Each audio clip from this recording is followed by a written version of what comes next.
Hey guys, my name is Shakya and you're listening to Opigay, This is Apige. a podcast about our lives as two brown queer women. Join us as we document our relationship, delving into the prejudices and stereotypes that surround our culture. My name is Udara. And this is Shakya. In our communities, the ideology of white supremacy translates into something that we would identify as colorism. That is, discrimination against darker skin tones and a bias towards lighter skin within the same race. Udara and I both experience it, and without realizing it, I have been responsible of sustaining it. However, this summer something clicked, and we began having conversations. It all came about through Udara's obsession with tanning. Without a doubt, colorism played an interesting role in our relationship, and we're going to tell you all about it. So sit back and relax, and welcome to Opigay. I'm a fan and love the Advanced Multivitamin. Fairness Moisturizer. Pond's White Beauty. Garnier Light Fairness Moisturizer. Take care. Garnier. Helps make my skin so white, make my skin so smooth. So every time I go back to Sri Lanka, I always get this comment from whether it be my family, friends, or my relatives. They always say, "Oh, you're so pale," or "You've gotten so pale since the last time I saw you. You're very beautiful."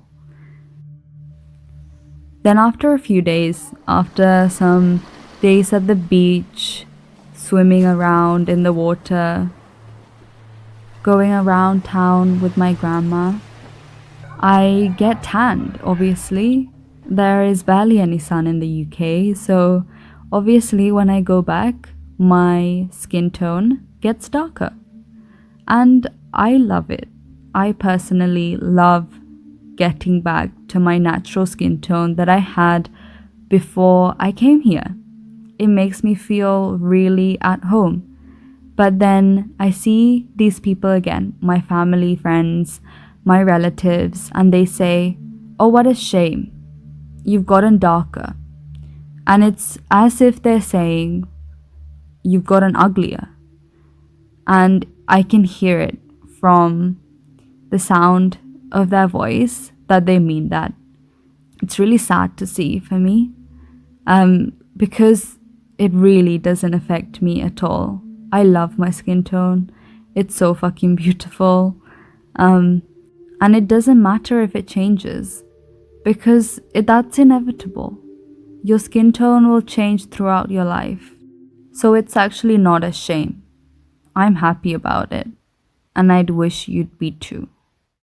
One thing I love about Udara, but also feel jealous of, is how much she loves her skin color. When we spent our summer together, whenever we would go outside in the sun and get tanned, she would come back home and spend hours admiring her tan lines in front of the mirror. And then she would text all her friends and show it off to everybody. But I'm not like that. I love outdoors, but always felt something pulling me back from really enjoying the sun. For Udara, the sun kissed her skin, but for me, I felt battered by the sun.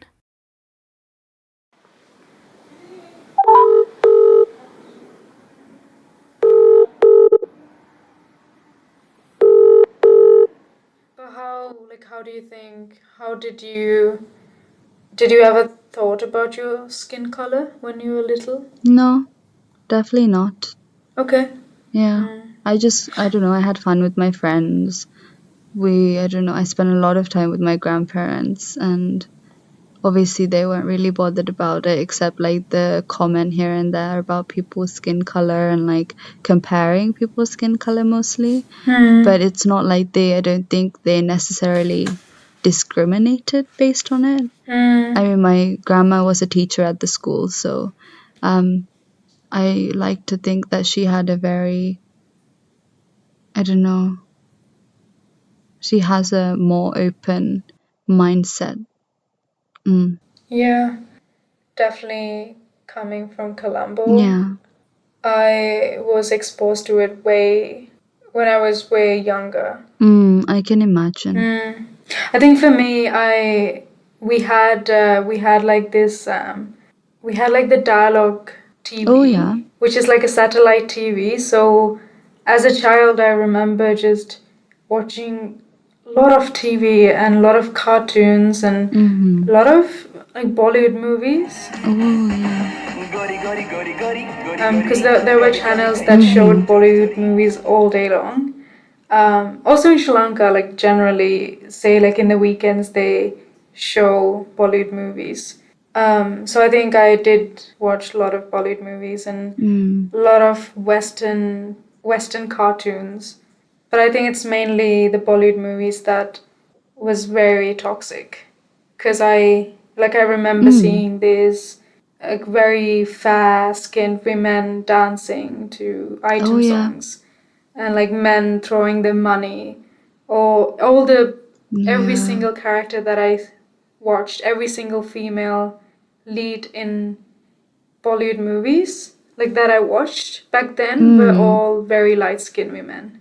So I don't know, they definitely established like it was definitely established in my mind that you need to be light-skinned to be sexually desirable, if you know what I mean. So I want to ask, how do we feel about brown women being seen as sexually desirable or being seen as sexual beings? Yeah. Going back to the whole like the point about seeing light-skinned women on media, I don't think growing up I ever saw especially dark women as sexual beings. Like I to be honest, I never saw them on screen anyway. Yeah, that's true. I mean, Bollywood movies have very light-skinned people. Very. But I don't think I've ever really seen dark women on TV being represented as sexual beings. People with, when I say sexual beings, I mean beings. Yeah, that makes sense. When I say sexual beings, I mean women with desires and, just want to have sex. It's really interesting. Like, I know we differentiate light and dark skin colored brown women. But isn't it, how do we How do we really define that? Like us differentiating that, isn't that feeding the problem? As discussed before in the conversation, it seemed that we were separating brown women into two categories, into lighter and darker skinned women. And I feel like that is where we need to improve, because talking about this issue from a us and them perspective won't be helping anything. It is embedded in our cultures and our economic systems. And therefore, for the everyday person, this is a hard issue to try to solve. I think, it's important that we kind of do differentiate, because in a way, a lot of women with dark skin tones are being discriminated against I agree. for their skin tone. But we have to, I think, more than differentiating, we have to break down. It's very hard. It's a very complex. No, for sure, it's very complex. I think when I say dark skin, I mean seeing a woman with my skin tone. A brown woman with my skin tone being represented on media, being shown on media. Yeah, I know. I understand that, but how do we approach this topic without differentiating women and not degrading those with a lighter skin tone? Oh no, for sure not. Yeah, I know that's very difficult, because it's like the whole point of colorism is that I don't think we shouldn't necessarily put down brown women with lighter skin tones, right? Yeah. And I'm sure they had to go through so much to even get there. I agree. Yeah. And it's just, I think in a way, it's also important for us to differentiate. So if we don't differentiate between black and white women, there won't be.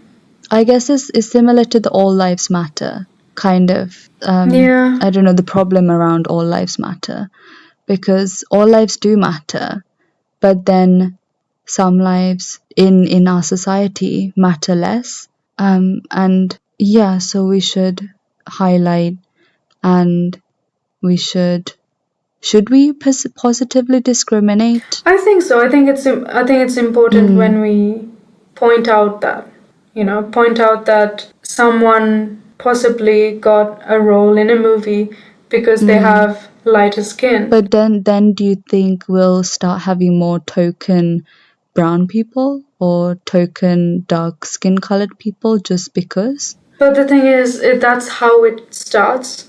I guess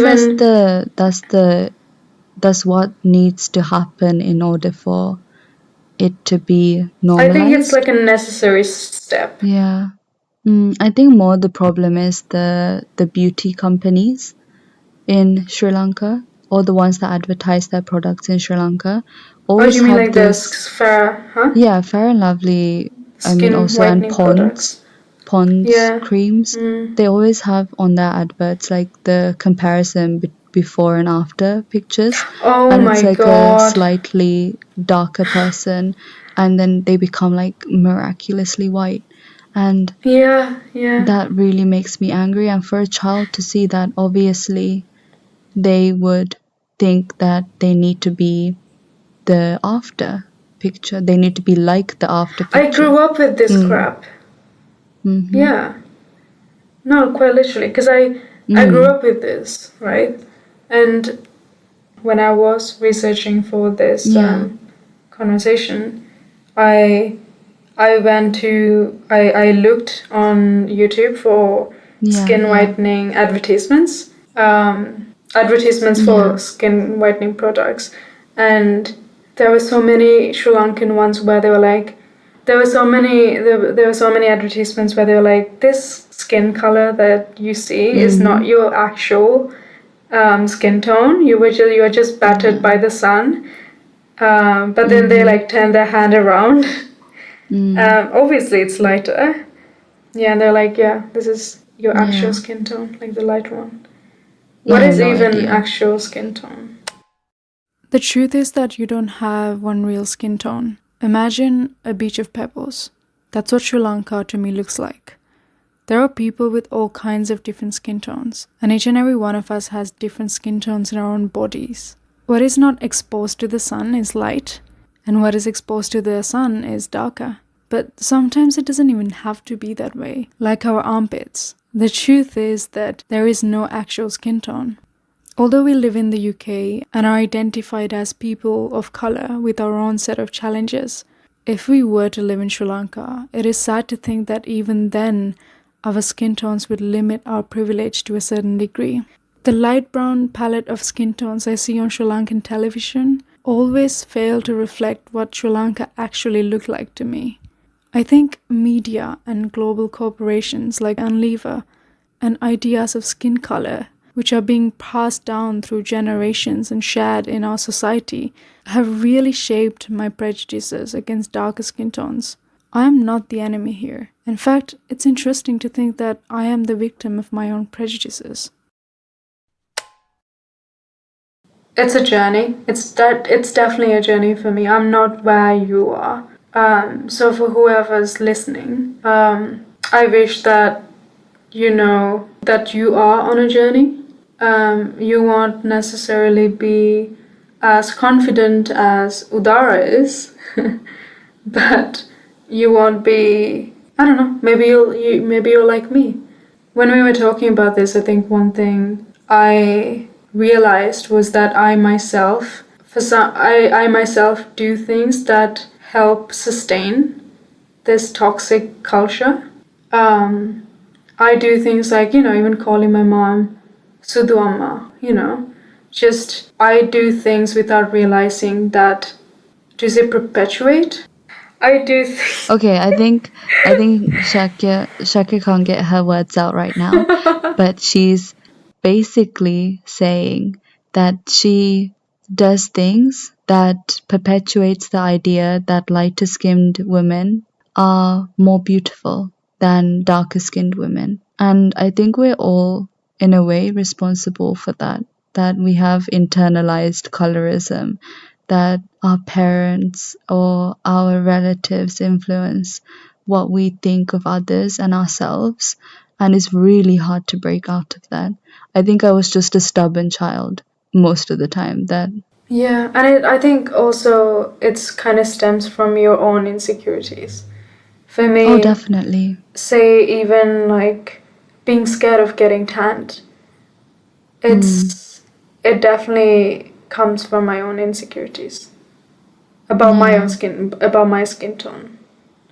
Yeah. But I think having conversations like this is very important. Because you get to break down. You get to break down your thinking, thoughts. Yeah. Your internal thinking patterns. mostly. Yeah. Yeah. And really sort of dig deep into where and why you think what you think.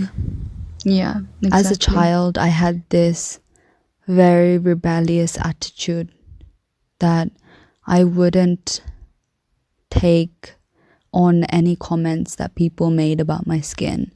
And when someone said something about someone else's, I would try to flip that round and make it a compliment instead to their character or to their skin tone. And I think that people know that they're in the wrong about this, in a sense. Even older people. My grandma has certainly changed her attitude when it has come to my skin color and when I go to the beach and tan a lot because I'm just playing around in the ocean. So I think people can change, and it takes even one individual to change the attitude of many people. Just simply by appreciating women for who they are. And even a simple compliment can go a long way for someone who's struggling with their skin tone or image. That can really help somebody. And I may be a dreamer for saying this, but when we make it normal for people to dream big dreams, to think that people can change people's perspective on issues like this. And once we create this space to allow people to dream, that is a power that we can instill in our communities and our families and our friendship groups. Hey guys, we've reached the end of our first episode. Thank you so much for listening, commenting, sharing. It honestly means a lot to me and Udara. We hope to see you guys soon with our second episode on how we dealt with homophobia in our families. So keep an eye on for that, and we'll see you guys soon. Take care.